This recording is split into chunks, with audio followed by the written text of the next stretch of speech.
So we are going to have a quick session about empathy. And before we start with our training session, I want to set some rules. Always observe EOP or English only policy. And then if you have questions, feel free to raise your hand so that we can cater it. Copy? Copy. Okay. So purple delight. What comes into mind when you hear purple delight? Bianca? Dessert. Dessert? Okay. Good point. How about you, Sheila? What comes into mind? Um, Same food. Food? Are we all hungry? Okay, food. Now let's dig deep into purple delight. What does it really mean? Because that's the topic or that's the title of our session for today. Delight actually is an abbreviation. Please read, Frank. D stands for demonstrate understanding. E for express genuine concern. Listen actively for identify needs and emotion. Give positive assurance. Help with a solution. And thank and appreciate. Okay, thank you so much for reading that. And Sheila, please read what says at the upper right corner. Empathy is the consideration and appreciation of another person's feeling and their readiness to respond to their needs. Thank you so much. Now that we have presented what the meaning of delight is, let me ask Erica, what does it mean or how do you understand empathy? As stated there, that empathy is consideration and appreciation of another person's feelings. How about you? How do you understand empathy? Alright, for me, empathy is just for the emotions of the customer when we are connecting to them, and also for us to like reinstate and to make them feel that we are listening to them and we are here to help by saying empathizing words. Okay, thank you so much. I actually agree. It's a way for you to connect with them, right? When you empathize.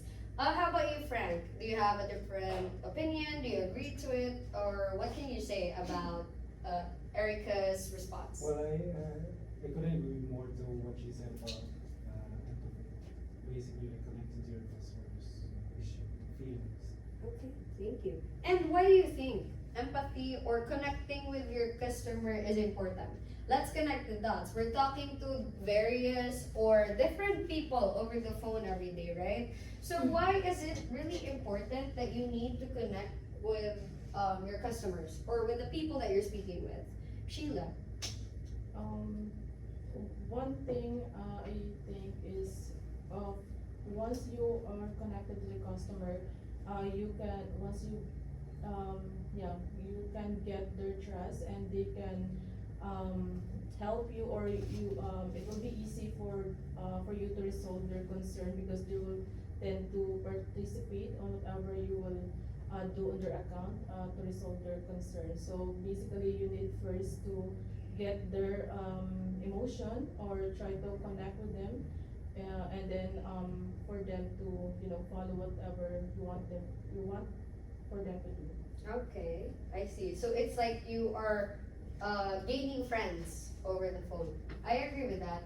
How about you, Bianca? What do you think is it important for us to connect with our customers? Like, what is it for? Actually, I could add more what should I provided, but for me, it's important to always empathize. Like, for example, if a customer is trying to breathe out to you and then you invalidate the feelings, you need to think about what if it happens to you, and you won't really don't like the feeling. Right. It's going to be insulting in some ways. Do we all agree? Yes. Exactly.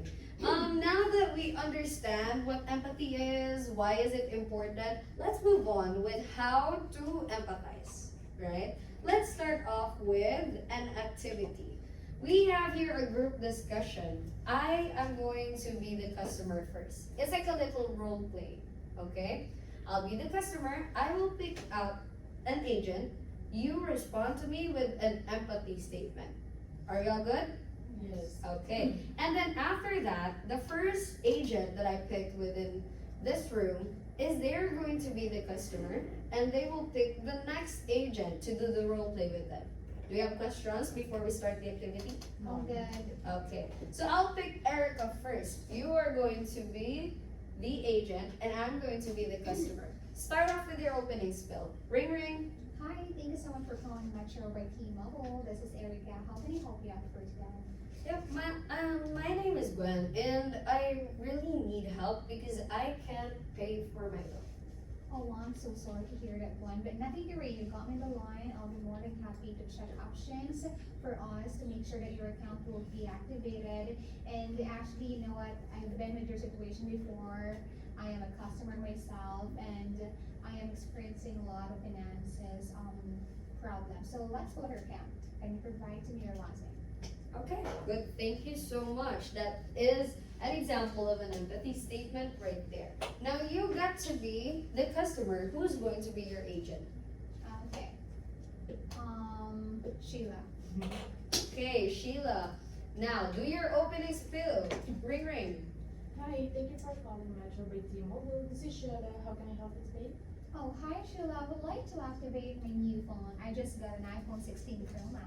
Oh wow, congratulations ma'am on your new phone. Actually, that's what I'm dreaming of, and I'm happy to hear that you got that for yourself. No worries, I can definitely pull up your account here and help you activate your new phone. May I have the phone number please? Okay, perfect. Next, you get to be the customer, Sheila. Who's going to be your agent? Bianca. Bianca. Okay, Bianca, do your opening spiel. Ring ring. Hi, thank you for calling Metro by T-Mobile. This is Bianca speaking. How can I assist you today? Hi Bianca, I'm calling because when I check my bill on the app, I see that I'm paying too much on my two lines. Can you help me with this? Oh, this is terrible. I hate to hear that you are having a problem with regards to paying too much on your phone bill. But nothing to worry about. Let me take a look in your account. Can you have the phone number? Okay, good. Now, Bianca, you get to be the customer. You pick your agent within the room, and I believe it's going to be Frank, the last person. Are you ready, Frank? Yeah. Okay, do your opening spiel. Ring ring. I think if you're choosing Metro with T-Mobile, my name is Frankie. How can I help you today? Oh, hi, Frankie. I just want to complain with regards to my phone is not working. Sorry to hear that. Have you been experiencing this quite some time, or it's been going on for? Actually, it's just only happened today. Okay. Alright, so I totally understand where you're coming from, because it happened to me once and I was kind of frustrated. I really appreciate your being patient with me right now. If we go ahead and pull up your account so that we can see what seems to be the problem with can I have the phone number in the account? Okay, very good. Let's give a hand for those who actually gave their empathy statements. Great job, guys. And I would love to hear that to all of your calls. I just wanted to ask, Bianca, why do you think what is the point of this activity? Why is it important that we get to do this activity? Actually, it applies in all calls. It is just not only the activity, but it also remind us to always apply empathy statement in every call that we had inside Club. Okay, applying it to every call. I agree. It's the consistency, right? You can't just do empathy on one call and not do empathy with another, right? Now, Sheila, how about you? Why do you think did we do this activity? Or what's the point of this activity? I think to enhance more our empathy statement and also to just like what Bianca said, we to also be consistent with the providing empathy on all the calls, regardless if it's a good call or if the customer is having a problem or just wanted to activating a device, you can provide empathy for that. Not necessarily empathy is for those like with an issue or concern. Great point. You can't just pick a call where you can put empathy and pick a call that and just say, nah, I don't want to empathize with this customer, right? any call, you can apply empathy, given that we have different types of issues, right? But what I want you guys to realize is that this activity is for you to be the customer. You get to take turns and feel how it feels for our customer when an agent is going to empathize with them, right? And if you're going to put yourself on their shoe, it feels like you're really frustrated, and then after the representative empathized with you guys, you'd feel a little more calm. Do you agree? Yes. I actually agree with that as well. Now let's move on. We have here 4 steps to practice empathy: perspective taking, staying out of judgment, recognizing emotion, someone else's feeling, and communicating that you understand an emotion. Erica, for if you're going to empathize with your customer on your daily phone time, right? What is your technique? Or with these 4 steps, what is the best practice for you? For me, recognizing emotions someone else is feeling. Like, you can go ahead and listen carefully to the customer. Excuse me. You can recognize their emotion on, like, if they are frustrated, happy, sad, or any kind of emotion, for you to relate yourself, and as well to make sure that you can provide the correct empathy statement. Okay, agreed. Well, yeah, we actually need to really recognize. Frank, if you are the customer and you called your local service or your local carrier, right? You're talking to a customer service representative and they did not recognize that you are mad. How will you feel?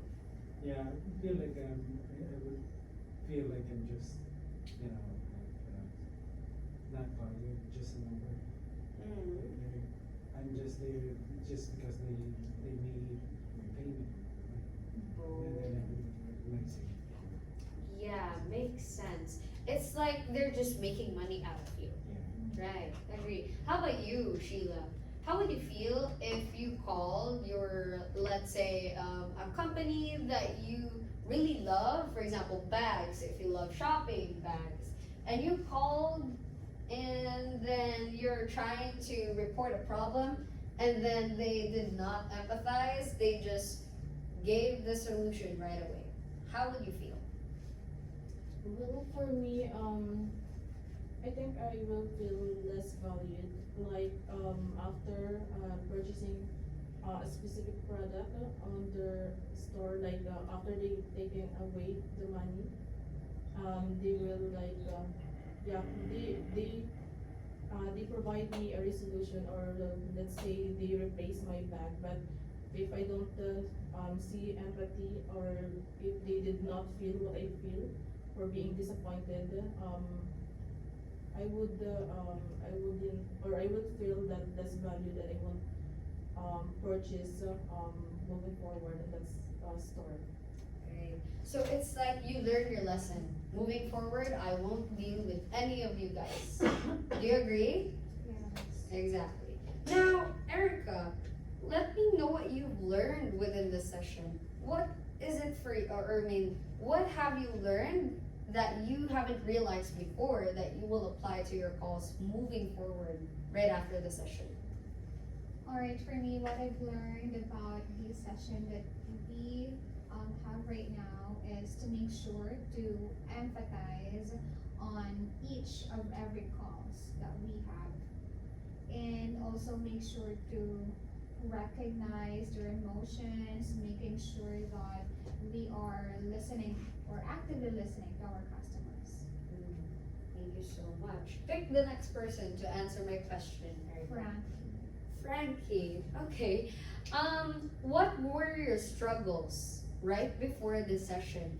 What were your usual struggles when you're taking in calls? That's gonna be the reason why you're not doing empathy. Where do you struggle the most? I would say when a customer is kind of like really 100% at the onset of the call, and then you were trying to like really show that you're willing to help. But the the customer sees they're a little bit frustrated, or like 100%, they no longer listen. So it's hard, you know, to empathize in this kind of situation, and all you gotta do is just to listen.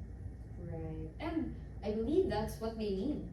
You know, irate customers. They just need someone to listen to them. Right? Right after they rant it off, they're all good. They're going to listen to you right after that. Okay?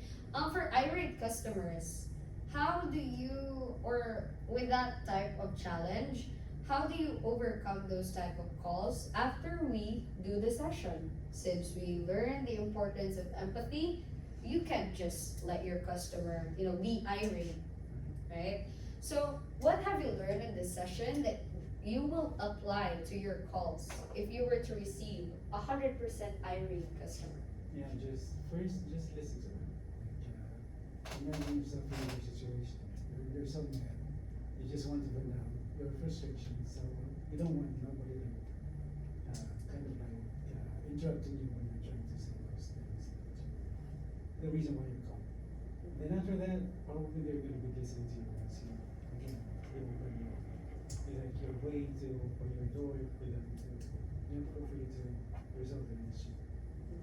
I agree. You just listen. It's a two-way conversation, guys. It's not just you talking, it's not just your customer talking. You guys are going to be talking to each other and connecting with each other. Okay? Erica, what is your common struggle? Just like Frank, if his struggle is for irate, 100% irate customers, how about you? Where do you struggle the most? And what will you do right after the session that you will apply it and you think will help you improve? Okay, for me, before the session, I'm struggling in the part if I actually provide or ask the customer, how can I help you? And then the customer went over, and then I provide my empathy statement, and they just don't care. I actually need to make sure that not to stop on that point. I really need to make sure to provide empathy statement all throughout the call, not just in the beginning. Exactly. That is very well said. Sometimes there are customers that are going to say, yeah, I've heard that before. Yeah. Yeah, I don't, if you're going to do your empathy statement, such as, yeah, I totally understand. And your customer will tell you, no, you don't. It's gonna feel demotivating to do another empathy statement, right? The key to that, you're actually correct, is just to be consistent.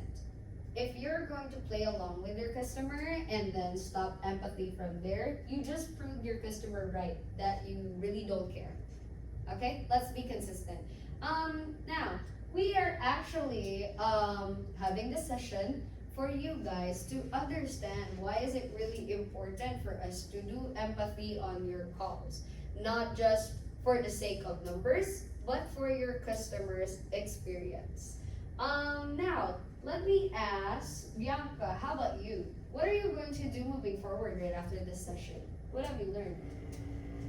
Actually before, to be honest with you, I don't do empathy on some other customer. Like 30% of my call a day, I am not applying empathy statement, especially for those, a customer in a rush. They hate to hear that empathy statement, but actually, moving forward, I will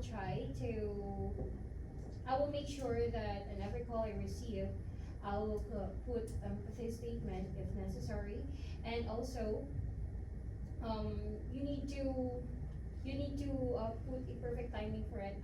For example, if the customer is in a rush, then just provide an empathy statement, but do not prolong it. Just make it short.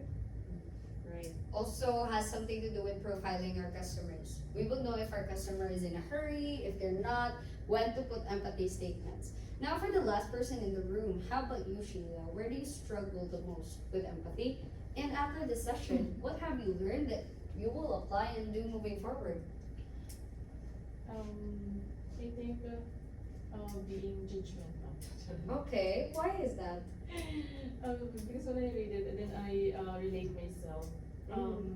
Because sometimes, or majority of the times, like for example, if the customer like gets angry and then it's because of, like, for example, service or with a bill, then in my mind it's your fault. Okay. It's your fault why you got this bill, or sometimes with the issue, did you even check your settings, something like that. Might be that's one of the reason, like, I am providing empathy, though it's like short and it's like something like robotic or something, like I understand, like the general. Yeah, I- generic response. generic, yeah. Mm. Acknowledgement. So, yeah, it's more on just acknowledgement and not really empathy. So I think, moving forward, I will less judgmental and, perhaps, put myself on customer shoes and try to relate, because, whatever, customers issue, that I will encounter, for sure I experienced that one as well, in my past experience, so I should relate. Right, exactly. And guys, to wrap this session up, it's all about respect begets respect. If you respect your customers, they will respect you back. Okay? If you provide good empathy statements, or if you're going to connect with them, of course, it's gonna end up being a good call. You won't be stressed on your 8-hour shift if every call is a good call. Do you agree? Yes. Exactly. So all we need to do is, with the lessons that we've had within this session, it will serve as a reminder for you guys. On every call that you're going to encounter, just apply empathy and build good connection with your customers. Are we all good? Do we have any questions? Yes, none. Okay, so by then, thank you so much, guys, for attending the session, and let us all go back to the production floor.